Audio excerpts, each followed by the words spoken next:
मुक्तस्यापि बंधापत्यर्थः, मुक्त को भी बंधन की आपत्ति हो जाएगी, क्योंकि वो भी विषय उपराग उस पर भी पड़ने लगेगा, क्योंकि इंद्रियां वहाँ भी आप मान रहे हैं। ठीक है, ये सिद्धांति का वाक्य है या सिद्धांति का है। आचार्य जी, जो मुक्तात्मा रहेगा उसके पास तो इंद्रिया रहेगी क्या? मुक्तात्मा का तो इंद्रिय से सबसे रहित हो जाता है ना मुक्तात्मा।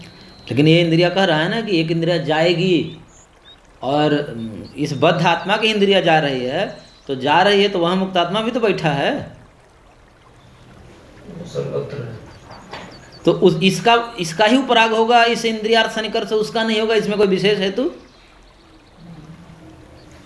क्योंकि उपराग का हेतु आप किसको कह रहे हो? इंद्रियार्थ सन्निकर्ष को, और जहाँ इंद्रियार्थ सन्निकर्ष होगा वहाँ पर बैठा है मुक्तात्मा, उसका भी हो जाएगा, तो फिर वो बंधन में आ जाएगा। तो फिर सोचिए, वो उसके पास कहाँ से इंद्रिया? अरे इसकी इंद्रिया जा रही है ना वहाँ, बद्ध आत्मा की। बद्ध आत्मा की इंद्रिया कहाँ जाएगी? विषय प्रदेश में जाएगी। मुक्त आत्मा तो शरीर है ना, उसके पास शरीर का क्या कर रहा है? क्या कर रहा है वो? कर क्या रहा है वो? पहले से है, वो तो पहले से है, उसका नाश थोड़ी हो गया है। मुक्त हो गया तो इसका मतलब थोड़ी कि आत्मा का नाश हो गया है। तो शरीर इंद्रिय में कैसे है? नहीं आप जैसे नहीं इंद्रियों में नहीं आएगा, लेकिन इंद्रिया जा रही है तो उसके साथ संयुक्त होगा कि नहीं होगा? एक मिनट, जैसे मैं बद्ध आत्मा हूँ, मेरी इंद्रिया विषय देश में जा रही है, और वहाँ जा करके फिर वहाँ इंद्रिया सन्निकर्ष बन रहा है, और फिर वृत्ति का रूप यानी कि तदा का घटाकार का मेरी वृत्ति बन रही है। जैसे मैं फोकस करूँगा, जैसे लाइट होता है ना, तो लाइट को जो है आजकल ऐसे उसको बढ़ाना घटाने वाले भी यंत्र आते हैं। कैसे बढ़ा देंगे, कस देंगे तो थोड़ा सा फोकस मारेगा ज़्यादा, ढीला कर देंगे तो छितरा कर मारेगा, हैं लेंस लगता है ना। तो ऐसे आँख भी तो फोकस मारता है। जैसे आपको बड़ी वस्तु देखनी है, पर्वत देखना है, तो ऐसे पूरा फोकस करेंगे नहीं, हमारी इंद्रियां पूरे उसको पकड़ेगी। और उसमें उस पर्वत पर स्थित कोई एक वृक्ष या कोई एक पक्षी आदि को देखना है, तो फिर उस पर फोकस करना पड़ता है। हाँ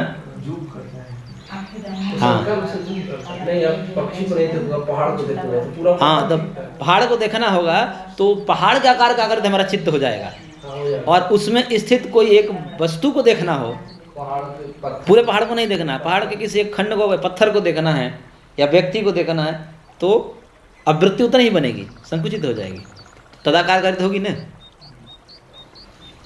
जहाँ तदाकार कारित होगी वृत्ति, एक मुक्त आत्मा विभु है, वो भी तो वहाँ होगा, उस पर उपराग नहीं पड़ेगा।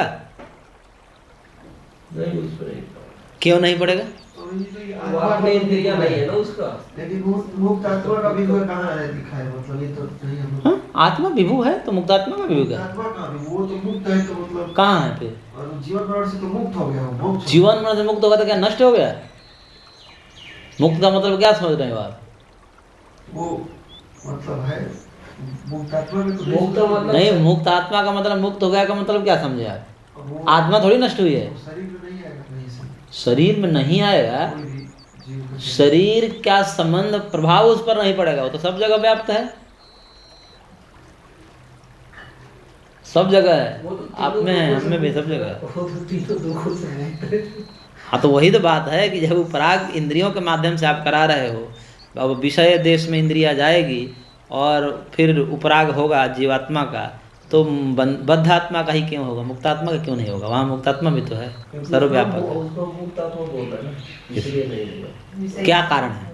कारण एक है, उसको मुक्त आत्मा। ये थोड़ा कारण है, ये तो प्रतिज्ञा है आपकी, हेतु थोड़ी है ये। मुक्त आत्मा की प्रतिज्ञा फिर गलत प्रतिज्ञा, फिर हम गलत मानेंगे इस प्रतिज्ञा को। तो आप अपने गलत माने ना।